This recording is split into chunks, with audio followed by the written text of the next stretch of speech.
बिस्मिल्लाहिर्रहमानिर्रहीम। अस्सलाम वालेकुम। उम्मीद है कि आप सब खराफिस होंगे और ईमान के अच्छे होंगे। जी तो बेटा आज हमारा लेक्चर नंबर 3 है HITMS यूनिवर्सिटी के ऊपर। ठीक है, आज का जो लेक्चर है वो मोस्ट इंपॉर्टेंट है हमारा इक्वेशन और एक्सप्रेशन, क्योंकि आपका फेज़ 1 में जो MCQs आए हुए थे मैथ्स के अंदर, तो इसमें इक्वेशन के थोड़े MCQs थोड़े ज़्यादा थे। ठीक है, तो आज हम जो है इक्वेशन के टॉपिक को डिस्कस करेंगे, क्योंकि अगर आपकी फर्स्ट ईयर की ओल्ड बुक को देखा जाए तो उसमें भी जो चैप्टर नंबर 3 है वो आपका इक्वेशन के ऊपर ही है। ठीक है, तो ऑलरेडी जो मैंने 2 लेक्चर्स अपलोड किए हुए थे, पहले वाले सेट वाला और जो है कॉम्प्लेक्स नंबर वाला मेहरान यूनिवर्सिटी के ऊपर, तो उसके बाद से कंटिन्यू जो तीसरा चैप्टर है वो आपका जो है इक्वेशन ही है। ठीक है, और आज के इस टॉपिक में हम पूरा इक्वेशन को डिस्कस करेंगे, क्या इक्वेशन है, इसकी टाइप्स क्या है, और जो भी जो है आपके पास अदर इन्फॉर्मेशन है इससे रिलेटेड वो भी मैं आप लोगों को दूंगा। ठीक है, तो अगर आप चैनल पे न्यू आए हो तो काइंडली चैनल को लाजमी सब्सक्राइब कर लो, ये चैनल आपके लिए बहुत ज़्यादा हेल्पफुल रहेगा। और इसी के साथ साथ बेटा इस चैनल जो वीडियो है इसकी डिस्क्रिप्शन में आपको एक व्हाट्सअप चैनल की लिंक मिलेगी। ठीक है, उस चैनल को जो है आप लोगों ने फॉलो कर लेना, बिकॉज वो चैनल आप लोगों के लिए बहुत ज़्यादा हेल्पफुल होगा। ठीक है, जिसमें यूनिवर्सिटी से रिलेटेड अपडेट, प्रिपरेशन से रिलेटेड, जॉब से रिलेटेड और मैनी अदर थिंग्स एजुकेशन से रिलेटेड उसमें अपडेट्स आपको मिलती हैं। ठीक है, तो स्टार्ट करते हैं अपने लेक्चर को। तो देखो पहले ये चीज़ समझते हैं कि बेटा हमारे पास इक्वेशन होती क्या है। ठीक है, इक्वेशन क्या होती है और एक्सप्रेशन क्या होती है। काफ़ी बच्चे थोड़ा इसमें जो है फ़र्क समझ नहीं पाते इक्वेशन और एक्सप्रेशन में, कि इन दोनों में फ़र्क क्या होता है। ठीक है, तो देखो पहली चीज़ इक्वेशन को समझो कि इक्वेशन क्या होती है। Any problem that involve an equal sign is known as equation. यानी कि अगर कोई भी आपके पास एक प्रॉब्लम गिवन होती है ना, अलजेब्रिक प्रॉब्लम, उसके अंदर अगर इक्वेशन की साइन इन्वॉल्व होगी तो आपके पास क्या होगा, इक्वेशन। ठीक है, एग्जाम्पल के तौर पे मैं आपको जैसे बताता हूँ, जैसे हमारी एग्जाम्पल है। ठीक है, एग्जाम्पल के तौर पे आपके पास जो समटाइम्स ये वाली प्रॉब्लम होती है, जैसे 2x प्लस का 5 इक्वल टू 0। ठीक है, अब इस प्रॉब्लम में क्या है, ये आपके पास अल्जेब्रिक जो है एक्सप्रेशन अल्जेब्रिक प्रॉब्लम्स हैं, तो इसके अंदर क्या है बेटा, आपके पास इक्वल की साइन इन्वॉल्व है तो ये आपके पास क्या है, इक्वेशन है। ठीक है, जैसे आपके पास क्वाड्रेटिक इक्वेशन होती है लाइक एक्स स्क्वायर माइनस का आपके पास 5x प्लस का 6, ठीक है, इक्वल टू 0। अब इसमें भी क्या है, ये आपके पास इक्वल की साइन इन्वॉल्व है तो ये आपके पास क्या कहलाती है, इक्वेशन।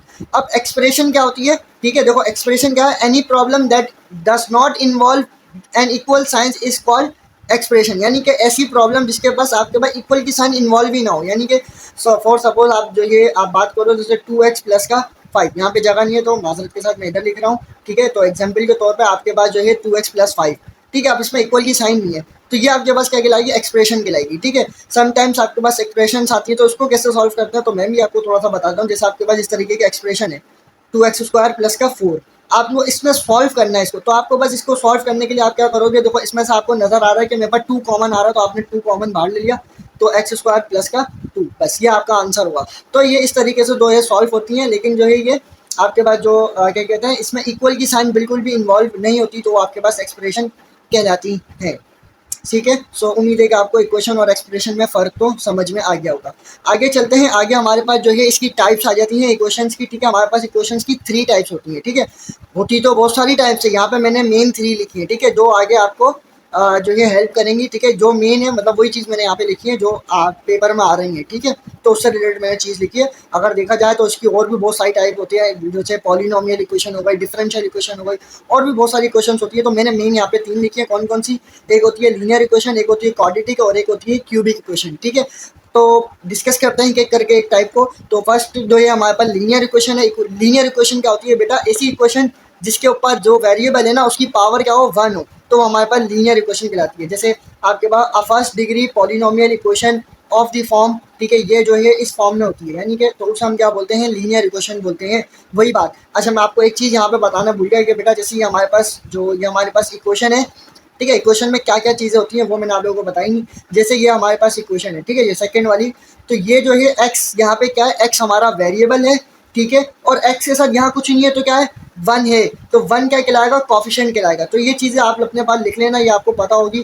ठीक है, एक्स क्या यहाँ पे जो 1 है वो हमारे पास क्या कहलाता है, कॉफिशिएंट, या एक्स क्या है यहाँ पे हमारे पास वेरिएबल है। ठीक है, और हमारे पास जो 2 है पावर में, ये हमारे पास क्या कहलाती है, डिग्री कहलाती है, या इसे हम एक्सपोनेंट भी बोलते हैं या इसे हम पावर भी बोलते हैं। तो यही चीज़ जो हमारे पास लीनियर इक्वेशन थी उसमें हमने क्या बात बोली थी कि बेटा फर्स्ट डिग्री का मतलब जो एक्स है ना, एक्स हमारा वेरिएबल, इसके ऊपर पावर कितनी है, कुछ नहीं है, तो 1 है। ठीक है, तो ये 1 क्या है, आपके पास डिग्री है। तो ऐसी इक्वेशन जिसके ऊपर पावर 1 हो तो वो हमारे पास क्या होती है, लीनियर इक्वेशन होती है। ऐसी इक्वेशन जिसके ऊपर पावर 2 होगी तो वो क्या होगी, क्वाड्रेटिक इक्वेशन होगी। ऐसी इक्वेशन जिसके ऊपर पावर 3 होगी यानी कि क्यूब होगी तो वो हमारे पास क्या होगी, क्यूबिक इक्वेशन होगी। ठीक है, उसे भी हम आगे डिस्कस करेंगे, तो मैंने आपको वर्बली बता दिया। सो उम्मीद है कि आपको समझ में आ गया होगा। ठीक है, तो जो इक्वेशंस होती है उसमें क्या क्या चीज़ें होती हैं, कॉफिशेंट होता है जो हमारे पास वेरिएबल होता है, और क्या होता है ऊपर हमारे पास पावर होती है। ठीक है, या उसे हम डिग्री भी बोलते हैं। इसी तरह का ये एक्स है तो ये एक्स क्या होगा, ये भी वेरिएबल होगा। इसका कॉफिशेंट क्या है 5 है और इसकी पावर क्या है 1 है। ठीक है, अच्छा यहाँ पे जो 6 है, 6 आपके पास क्या होगा बेटा, ये होगा आपके पास कॉन्स्टेंट। ठीक है, ये टर्म क्या आपकी क्या कहलाती है, कांस्टेंट। की चीज़ मैंने आगे भी लिखी है, ठीक है, मैंने आपको पहले ही बता दी। ठीक है, ये इक्वल की साइन है और जो हमारा इक्वल टू 0। ठीक है स्टूडेंट्स, तो उम्मीद है कि ये सब ओवरऑल थिंग जो मैंने आपको समझाई आपको समझ में आ गई होंगी। ठीक है, अब आगे चलते हैं नेक्स्ट टाइप के ऊपर। ठीक है जी, नेक्स्ट टाइप जो हमारी आ जाती है बेटा, वो आ जाती है क्वाड्रेटिक इक्वेशन। ठीक है, देखो जो अभी फेज 1 में सवाल आया था ना, वो क्वाड्रेटिक इक्वेशन में से आया हुआ था ज़्यादा। ठीक है, तो क्वाड्रेटिक इक्वेशन को डिस्कस करते हैं। तो वो जो बताने का मकसद ये था, जो मैंने इक्वेशन, एक्सप्रेशन और लीनियर इक्वेशन वो इसलिए बताई कि आपकी नॉलेज में इजाफा हो। ठीक है, अब देखो क्वाड्रेटिक इक्वेशन क्या होती है बेटा, ऐसी इक्वेशन जिसके ऊपर पावर 2 हो। तो इसी को मैंने यहाँ पे क्या कहते हैं, डेफिनेशन की फॉर्म में लिखा, a second degree polynomial equation of the form. जो हमारे पास इस फॉर्म में होती है वो हमारे पास क्या होती है, क्वाड्रेटिक इक्वेशन होती है जिसके ऊपर पावर 2 हो। ठीक है, यहाँ पे ए बी सी, यहाँ पे क्या होंगे, जो हमारे ये ए बी सी जो हमारे वेरिएबल्स हैं, तो ये क्या करेंगे, ये सब जो है हमारे पास रियल नंबर में से बिलोंग करते हैं।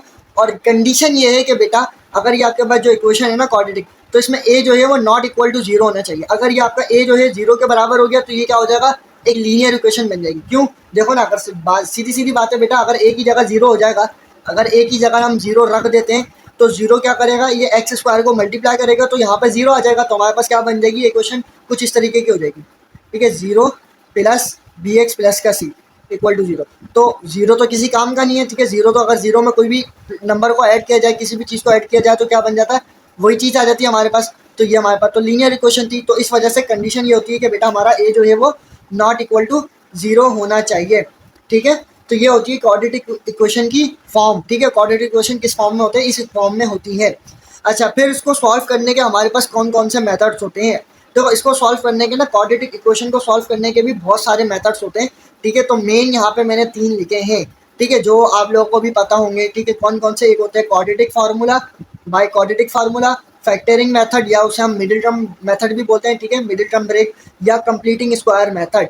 ठीक है, तो हमने जो पढ़ना है वो हमारे पास 2 मेथड्स हमने पढ़ने हैं। ठीक है, कौन कौन से, और ये और ये। ठीक है, पेपर में जो है वो ज़्यादातर आपका, अच्छा इसमें एक और मेथड होता है बैक सॉल्विंग मेथड, वो भी मैं आपको बता दूंगा, मेरे ध्यान में आया। ठीक है, वो होता है जो आपके इनकी टेस्ट होती है ना, उसमें ज़्यादा आपकी हेल्प करता है। लेकिन मैं जो रेफर करूँगा ना बेटा, वो इजी मेथड है, वो फैक्टर मेथड। अच्छा, अभी फेज 1 के जो मैंने पास पेपर में क्वेश्चन कराए थे उसमें मैंने आप लोगों को फैक्टर मेथड बताया था।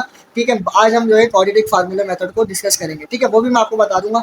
अच्छा, अब हमारे पास देखो क्वाड्रेटिक फार्मूला क्या होता है बेटा, वो होता है हमारे पास ये फार्मूला। ठीक है, तो आपको फेज 1 में जो पूछा गया था ना बेटा, वो ये वाला फार्मूला पूछा गया था कि क्वाड्रेटिक फार्मूला बताओ क्या होता है। डायरेक्ट फार्मूला पूछा था उसने। ठीक है, तो ये फार्मूला होता है कि माइनस का बी प्लस माइनस का under root b square minus का 4ac डिवाइडेड बाई 2 है। ये होता है हमारे पास क्वाड्रेटिक फार्मूले का। ठीक है, ये होता है हमारे पास क्वाड्रेटिक फार्मूला। तो ये आपको याद करना है, ये पूछा गया था फेज 1 के अंदर। ठीक है, थर्ड जो हमारे पास टाइप आ जाती है बेटा, वो आ जाती है हमारे पास क्यूबिक इक्वेशन। क्यूबिक इक्वेशन क्या होती है बेटा, ऐसी इक्वेशन जिसके ऊपर पावर 3 हो, वो हमारे पास क्यूबिक इक्वेशन हो जाएगी। वही मैंने डेफिनेशन की फॉर्म में यहाँ पे लिखा है कि a third degree polynomial equation of the form. ठीक है, जो हमारे पास इस फॉर्म में लिखी हुई होगी ना इक्वेशन, वो हमारे पास क्या कहलाएगी, क्यूबिक इक्वेशन कहलाएगी। वही कंडीशन है कि हमारे पास वेयर ए बी सी और डी हमारे पास किस में बिलोंग करेंगे, रियल नंबर से बिलोंग करेंगे, और ए जो है हमारा वो 0 के इक्वल नहीं होना चाहिए। ठीक है, वही जो हमारे पास सेम कंडीशन जो इधर थी वो यही होगी। ठीक है, एग्जाम्पल के तौर पे मैंने यहाँ पे जो है वो क्या कहते हैं, कोई भी इक्वेशन यहाँ पे लिखी है। ठीक है, सो उम्मीद है कि आपको यहाँ तक भी समझ में आ गया होगा। अब क्वाड्रेटिक इक्वेशन को मजीद आगे डिस्कस करते हैं, किस तरीके से इस प्रॉब्लम को सॉल्व करते हैं।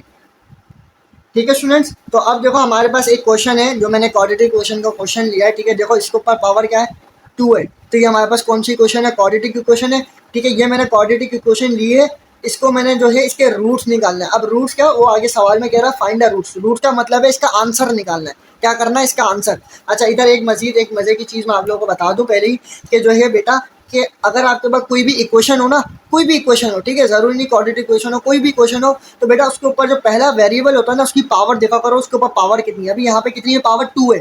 तो आपके पास x की वैल्यू कितनी आएंगी बेटा, 2 आएंगे, ये याद रखना। ठीक है, जितनी उसके ऊपर पावर होगी ना, उसके उतने ही आंसर निकलेंगे। अगर आपके पास कोई भी इक्वेशन होगी यहाँ पे, तो x की इतनी वैल्यूज आएंगी 3। अगर लीनियर इक्वेशन होगी तो एक आंसर आएगा, क्यूब क्वाड्रेटिक होगी 2। ठीक है, जितनी उसके ऊपर पावर्स होंगी ना, उसके उतने ही रूट्स निकल के आएंगे। ठीक है, ये चीज़ आप याद रखिएगा। अच्छा, रूट्स का मतलब होता है आंसर, यानी कि इसमें से आप इसको सॉल्व करोगे तो आपके पास क्या आएगा, एक्स की वैल्यू निकल के आएगी ना, तो वो उस जो वैल्यू आ रही है ना, जो आंसर आ रहा है, उसको हम क्या कह रहे हैं, रूट्स। ठीक है, उसका आंसर का मतलब है रूट्स। ठीक है, तो जो ये आपने ये याद रखना है, कोई भी क्वेश्चन हो आपके पास एक्स वाई जेड, तो उसके ऊपर जितनी पावर होगी उसकी उतने ही आंसर आते हैं। ठीक है, अब इसको सॉल्व करते हैं। तो हमारे पास ए की वैल्यू यहाँ पे क्या होगी, 1। अब ए क्या है यहाँ पे, जो हमने फॉर्म लिखी थी क्वाड्रेटिक इक्वेशन की, जो किस फॉर्म में थी हमारे पास, ए एक्स स्क्वायर माइनस का बी एक्स प्लस का सी। ठीक है, तो इस फॉर्म में आपके पास क्या थी, क्वाड्रेटिक इक्वेशन। ठीक है, तो एक्स के साथ क्या आएगा, ए था, ये क्या था, कोफिशिएंट था, तो यहाँ पे ए की वैल्यू क्या है, 1। क्यों, क्योंकि यहाँ पे कुछ नहीं है तो 1 है। ठीक है, बी की वैल्यू क्या हो गई हमारे पास, माइनस का 5 हो गई, और सी की वैल्यू क्या हो गई, 6 हो गई। ये तो बच्चों वाली बात है, लेकिन मैं आप लोगों को बता रहा हूँ। ठीक है, किसी की अगर इनमें ना हो। ठीक है, अब जो है हम इसको सॉल्व करेंगे बाय क्वाड्रेटिक फार्मूला। ठीक है, इसको हम बाय क्वाड्रेटिक फार्मूला सॉल्व कर रहे हैं। तो अब आप देखो, ये हमारे पास क्वाड्रेटिक फार्मूला हो गया। आपने क्या करना है, बस इस वैल्यू को जो है ए बी सी की वैल्यूज को इसके अंदर पुट करना है और इसको सिंप्लीफिकेशन करनी है। तो आपके पास वैल्यू क्या आ जाएगी, 2 और 3 आ जाएगी। ये तो आप खुद भी कर सकते हैं, आप इसको सॉल्व करके देखिएगा, तो इसका जो आंसर आएगा आपके पास 2 और 3 आएगा। ये तो हो गया बाय क्वाड्रेटिक। अब आपको फैक्टर मेथड भी मैं आपको थोड़ा बहुत बता देता हूँ। देखो, फैक्टर मेथड जो है बेटा, वो क्या होता है, किस तरीके से सॉल्व होता है फैक्टर मेथड। ये जो आपके पास कॉफिशिएंट है एक्स का, एक्स स्क्वायर का जो कॉफिशिएंट है ना, इसको आप क्या करोगे, यहाँ पे अभी कुछ नहीं है तो 1 है, यहाँ कोई भी कॉफिशिएंट हो सकता है। ठीक है, तो आप क्या करोगे बेटा, फैक्टर मेथड से जब आप इसको सॉल्व करते हो ना, फैक्टर या मिडिल टर्म ब्रेक मेथड से, तो आप क्या करते हो, पहले इस वाले कॉफिशिएंट को लास्ट वाले जो कॉन्स्टेंट है, ठीक है, इस नंबर से आप क्या करते हो, मल्टीप्लाई करते हो। अगर मैं 1 को 6 से मल्टीप्लाई करूँ तो आंसर क्या आएगा बेटा, यहाँ पे मेरे पास 6 आएगा। ठीक है, 6 मेरा आंसर आ गया। अब आप क्या करो, मिडिल टर्म मेथड लगा रहे हो, यानी कि फैक्टर मेथड। तो आपने क्या करना है बेटा, ये जो मिडिल वाली टर्म है ना, बीच वाली टर्म, यानी कि बीच में क्या है, 5 है। तो अब इस 5 को आपने क्या करना बेटा, इस तरीके से तोड़ना है 2 हिस्सों में, इस तरीके से इसको ब्रेक करना है कि अगर आप 2 नंबर्स में ब्रेक करोगे ना, 2 नंबर्स में, तो अगर हम 2 नंबर्स को ऐड करो तो आपके पास आंसर आना चाहिए 5, और यही 2 नंबर्स को आप क्या करो, मल्टीप्लाई करो, तो आपके पास आंसर क्या आना चाहिए, 6 आना चाहिए। ठीक है, तो फिर हमारे पास ये आगे मजीद फिर सॉल्व होता है बाय फैक्टर मेथड। ये मैंने फेज 1 वाले जो पास पेपर के एमसीक्यूज अपलोड किए उसमें मैंने आप लोगों को बता दिया था कि मैंने सॉल्व भी करवाया था, यही वाला सेम क्वेश्चन, बस उसमें क्या था, प्लस था, यहाँ पे माइनस है, तो वो आप देखिएगा, उसमें मैंने आप लोगों को समझा दिया था। ठीक है, मैं आपको बता देता हूँ कि आप क्या करोगे, 2 और 3 को लोगे, यानी कि 2 और 3 क्या बनाएंगे, 5 बनाएंगे, और वो जो है 2 और 3 को जब आप मल्टीप्लाई करोगे तो आपके पास आंसर क्या आ जाएगा, 6 आएगा। तो ये इस तरीके से आप जो है इसको सॉल्व करोगे, वो मैंने उसमें बताया था। ठीक है, सो उम्मीद है कि आपको समझ में आ गया होगा। अब इसको जो है वो आपको एक और चीज़ मैं आप लोगों को बता देता हूँ, अगर इसको बैक सॉल्विंग मेथड से सॉल्व करोगे तो वो किस तरीके से करोगे। ठीक है, तो वो भी मैं आप लोगों को बता देता हूँ। अगर बैक सॉल्विंग मेथड से करना हो बेटा, तो देखो बैक सॉल्विंग मेथड से किस तरीके से होता है कि आपके पास आपको आपके पास ये आंसर आ गया किसका, इस क्वाड्रेटिक इक्वेशन का आंसर क्या आया, वो ये आया है। तो आपके पास जब सवाल होगा एमसीक्यूज में, आप जब जाओगे तो आपके पास सवाल होगा ये, ठीक है, यही क्वेश्चन आपके पास गिवन होगी, और आपके पास क्या होगा, ऑप्शंस गिवन होंगे, ए बी और सी और डी। ठीक है, आगे बाद 4 ऑप्शन गिवन होंगे। जो ऑप्शन होंगे ना, यानी कि यही आंसर आपके पास गिवन होगा। लाइक मैं कह देता हूँ आपके पास 2,3 यहाँ पे गिवन है, और आपके पास यही इक्वेशन है। अब क्या करोगे आप, इस इक्वेशन का जो आंसर है ना, अब हमें आंसर से सवाल की तरफ जाना, ये होता है हमारे पास क्या, बैक सॉल्विंग मेथड। ठीक है, बैक सॉल्विंग मेथड। तो अब देखो, अब क्या करोगे बेटा, आपने क्या करा, आपने इस आंसर को सवाल के अंदर पुट करोगे, अगर वो 0 के इक्वल आ जाता है तो वो आपका आंसर जो है वो सही है। तो मैं लाइक पहले यहाँ से 2 को उठाता हूँ और इस वाली क्वेश्चन में पुट करता हूँ। तो मैंने 2 को उठाया, 2 को x की जगह पे रखा, तो क्या हो जाएगा, 2 का और एक्स स्क्वायर, ठीक है, माइनस का 5, यहाँ पे आ गया 2, और प्लस का 6 इक्वल टू 0। अब जब मैं इसको सॉल्व करूंगा ना, तो ये मेरा 0 के इक्वल अगर आ गया तो ये मेरा आंसर क्या है बेटा, वो सही है। तो मैं जब सॉल्व करता हूँ तो क्या हो जाएगा, हमारे पास 2 का स्क्वायर क्या हो जाएगा, 4, ये हो जाएगा 2 5 जा 10, ठीक है, 10 और प्लस का 6, तो 4 और 3 कितना हो जाएगा, सॉरी 6 और 4 कितना हो जाएगा, 10। तो 10 माइनस 10 हमारे पास ये बराबर हो गया 0 के। तो जब सॉल्व करोगे तो 0 आ गया, तो आंसर क्या आ गया, 0 इक्वल टू 0। तो यानी कि जो x की एक वैल्यू थी 2, तो वो तो सही हो गई। ठीक है, इसी तरीके से आप 3 को भी रखोगे, अगर वो भी 0 के बराबर आ गया तो ये आपका ऑप्शन सही हो जाएगा। ठीक है, तो ये होता है बैक सॉल्विंग मेथड, जो हमारे इंटी टेस्ट में ज़्यादा यूज़ किया जाता है। ठीक है, सो उम्मीद है कि आपको ये यहाँ तक तो समझ में आ गया होगा। ठीक है, आगे और मजीद नेचर को डिस्कस करते हैं कि हमारे पास रूट्स कितनी नेचर्स के होते हैं। ठीक है, फिर हमारे पास टॉपिक आता है नेचर ऑफ रूट। ठीक है, नेचर ऑफ रूट से मुराद के बेटा आपका जो रूट है, यानी कि जो आपके आंसर होंगे ना, वो किस नेचर के होंगे। यानी कि सपोज आपका जो आंसर आया है, ठीक है, ये जो आंसर आया यानी कि एक्स की कितनी वैल्यूज आएंगे, 2 वैल्यूज आएंगे। ठीक है, तो ये वैल्यूज आप देखो आप दोनों में क्या है, ये दोनों डिफरेंट है। या तो रूट आपके इक्वल हो सकते हैं, या तो रूट्स आपके क्या होते हैं जो ये आपके पास अनइक्वल यानी कि डिफरेंट हो सकते हैं, या रूट्स आपके कॉम्प्लेक्स हो सकते हैं। ठीक है, इसी तरह हो सकता है ना आंसर, यानी कि वो किसके ऊपर डिपेंड करेंगे, आपके ये जो अंदर वाली वैल्यू है ना बी स्क्वायर माइनस का 4ac। समझ रहे बात को, मैं अभी आपको सही तरीके से समझाता हूँ कि देखो आपकी जो एक्स की वैल्यू आई है वो क्या आई है 2 और 3 आई है, यानी कि ये दोनों इक्वल है नहीं है। तो इस तरीके से भी आ सकती है ना वैल्यू, 2 और 2 भी आ सकती है, 3 3 भी आ सकती है। तो ये क्या होंगे, रूट्स इक्वल होंगे। तो ये हम डिस्कस करेंगे नेचर ऑफ रूट में। नेचर ऑफ रूट हमें किस तरीके से मालूम होगी, डिस्क्रिमिनेट फार्मूले से हमें पता लगेगी। डिस्क्रिमिनेट फार्मूला क्या होता है, आपके पास बी स्क्वायर माइनस का 4ac, ये हमने पढ़ा है किसमें, क्वाड्रेटिक इक्वेशन में, कहा ये रहा। ठीक है, बी स्क्वायर माइनस का 4ac, यानी कि आपका जो नेचर होगी ना रूट की वो किसके ऊपर डिपेंड करेगी, जो अंडर रूट के अंदर आपके पास बी स्क्वायर माइनस का 4ac है ना इसके ऊपर। अगर इसके अंदर वैल्यू आपके पास पॉजिटिव आती है या नेगेटिव आती है या जीरो के इक्वल आती है तो आपके रूट्स उस हिसाब से चेंज होंगे। ठीक है, यानी कि उस हिसाब से हमें रूट की नेचर को पता चलेगा। ठीक है, तो आप देखो अब इसमें कंडीशंस हैं। ठीक है, अगर आपका डी जो है यानी कि डी, इसको सॉल्व करोगे इस फार्मूले को, ये आपका डी के बराबर है यानी कि डिस्क्रिमिनेट। तो बेटा अगर आप डिस्क्रिमिनेट अगर आपका जीरो का इक्वल आता है तो आपके रूट्स क्या होंगे, रियल होंगे, रैशनल होंगे और इक्वल कहलाएंगे। अब इसको भी एग्जाम्पल करेंगे तो आपको मजीद अच्छे से समझ में आएगा। इसको अभी पहले हम वर्बली समझ रहे हैं। ठीक है, या तो डी बेटा आपका जो है सेकंड कंडीशन में ये डी जो है वो क्या होगा, ग्रेटर देन जीरो होगा। तो आपके रूट्स क्या होंगे, रियल होंगे और अनइक्वल रूट्स होंगे। ठीक है, या अगर डी आपका जो है ग्रेटर देन जीरो है लेकिन परफेक्ट स्क्वायर है, परफेक्ट स्क्वायर से मुराद आपका डी जो है वो जैसे 9 के बराबर है, 9 का परफेक्ट स्क्वायर हमारे पास बनता है ना, क्या बनता है 3 का स्क्वायर। या हमारे 4 के बराबर है तो 4 का परफेक्ट स्क्वायर क्या बनता है, 2 का स्क्वायर बनता है। ठीक है, अगर वो इस तरीके से तो हमारे पास उसमें रूट्स हमारे पास क्या होंगे बेटा, रैशनल होंगे, रियल होंगे और अनइक्वल होंगे। ठीक है, फोर्थ कंडीशन में ये है कि अगर आपका डी जो है वो ग्रेटर देन जीरो होता है तो रूट्स आपके और जो है उसके साथ वो नॉट परफेक्ट स्क्वायर है। नॉट परफेक्ट स्क्वायर से मुराद आपका डी जो है वो जैसे 3 के बराबर हो जाता है, या फिर जो है वो एक 5 के बराबर होता है, 7 के बराबर हो जाता है। तो फिर हमारे जो रूट्स होंगे, हमारा जो आंसर होगा वो क्या होगा, रियल होगा लेकिन इरेशनल होगा और अनइक्वल होगा। ठीक है, और लास्ट चीज़ अगर आपका जो डी जो है वो लेस देन जीरो हो जाता है तो वो क्या होगा बेटा, कॉम्प्लेक्स होगा, अनइक्वल होगा और कंजुकेट कहलाएगा। अच्छा, अब कंजुकेट क्या होता है, कॉम्प्लेक्स क्या होता है, ये सब चीज़ें जो है मैंने कॉम्प्लेक्स नंबर में डिस्कस की हैं, वो आई बटन में लिंक दूंगा, आप वो लेक्चर देख लीजिएगा। ठीक है, सो उम्मीद है कि आपको यहाँ तक तो समझ में आ गया होगा। इसकी अभी एग्जाम्पल करेंगे तो आपको अच्छे से मजीद क्लियर होगा। ठीक है, सो स्टूडेंट्स देखें यहाँ पे मैंने एक क्वाड्रेटिक इक्वेशन लिखी है।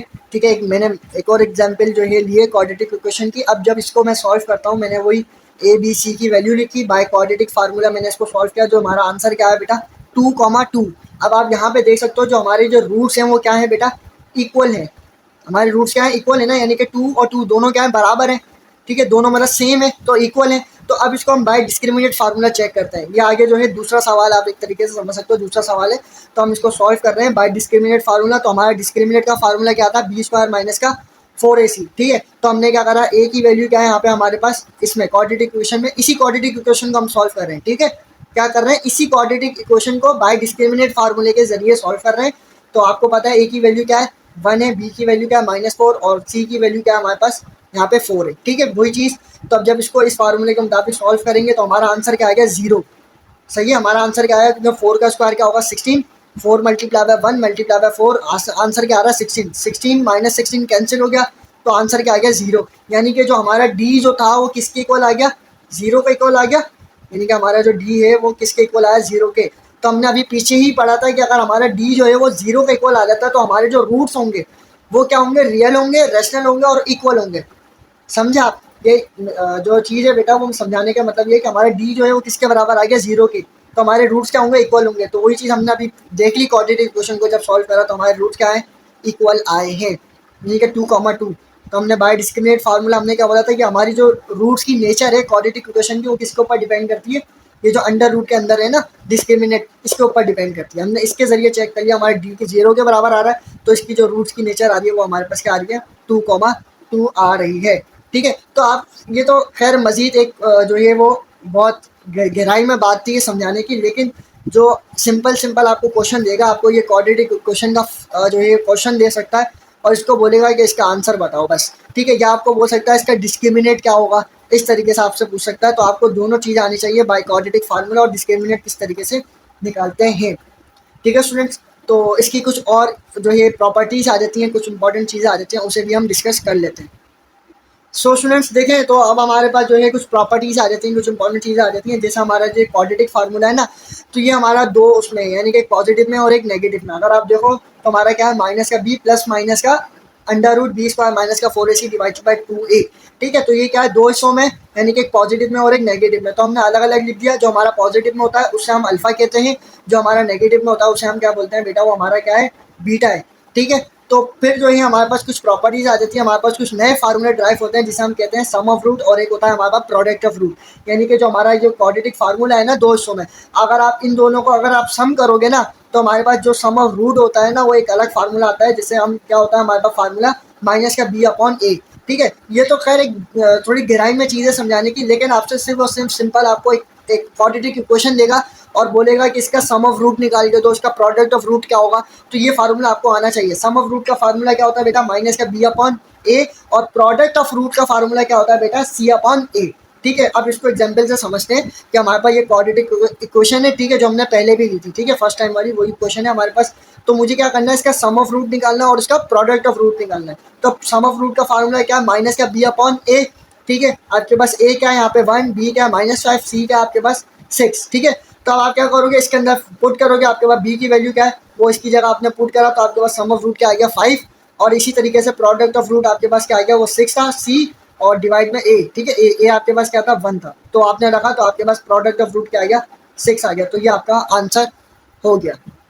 ठीक है, सो उम्मीद है कि आपको ये चीज़ भी समझ में आ गई, किस तरीके से सम ऑफ रूट निकालते हैं हम किसी भी क्वाड्रेटिक इक्वेशन का, और किस तरीके से हम प्रोडक्ट ऑफ रूट निकालते हैं किसी भी क्वाड्रेटिक इक्वेशन का।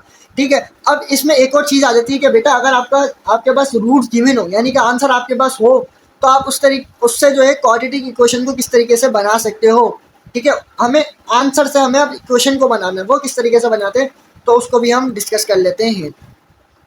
ठीक है स्टूडेंट्स, अब देखो हमारे पास क्या है बेटा, अगर आपके पास रूट्स गिवन हो तो आप इक्वेशन को किस तरीके से फॉर्म कर सकते हो, बना सकते हो। ठीक है, किस तरीके से इक्वेशन को फाइंड कर सकते हो। तो इक्वेशन जो जनरल आपके पास होती है बेटा वो ये होती है एक्स स्क्वायर माइनस का सम ऑफ रूट एक्स प्लस का प्रोडक्ट ऑफ रूट। यानी कि आप क्या करोगे, आपके पास सम ऑफ रूट और प्रोडक्ट ऑफ रूट गिवन होगा, उसको आपने इस इक्वेशन में पुट करना, आपके पास इक्वेशन बनकर आ जाएगी।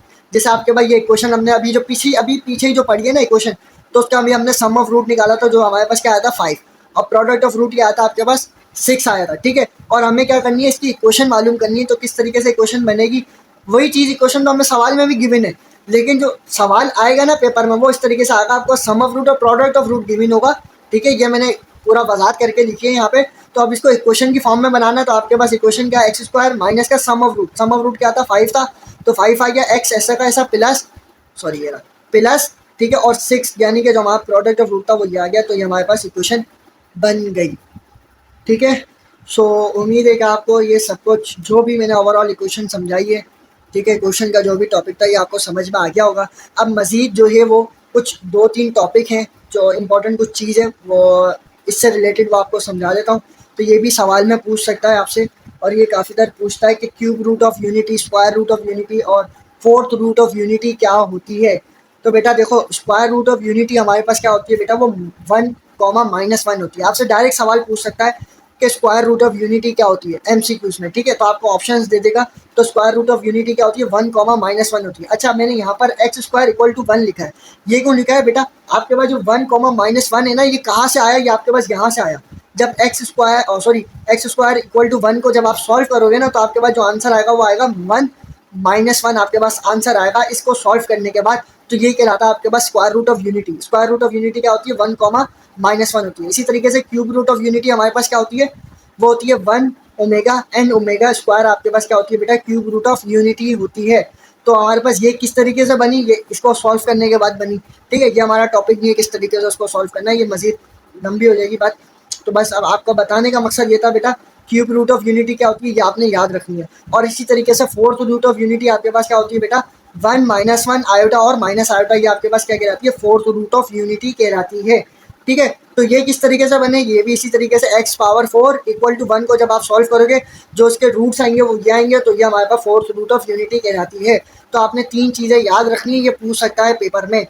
और लास्ट चीज़ जो है बेटा, वो आप ये वैल्यू भी पूछ सकता है कि आपके पास ओमेगा क्यूब किसके बराबर होता है, ओमेगा किसके बराबर होता है, और ओमेगा स्क्वायर किसके बराबर होता है। असल में ओमेगा जो है ना, वो हमारे पास एक ग्रीक लेटर का वर्ड है, ठीक है, जिसकी कांस्टेंट वैल्यू होती है, यानी आपको याद करनी पड़ेगी कि ओमेगा किसके बराबर होता है, ओमेगा स्क्वायर किसके बराबर होता है, ओमेगा क्यूब किसके बराबर होता है। तो आपके पास जो ओमेगा बराबर होता है वो होता है -1 प्लस का आयोटा रेडिकल 3 डिवाइडेड बाई 2।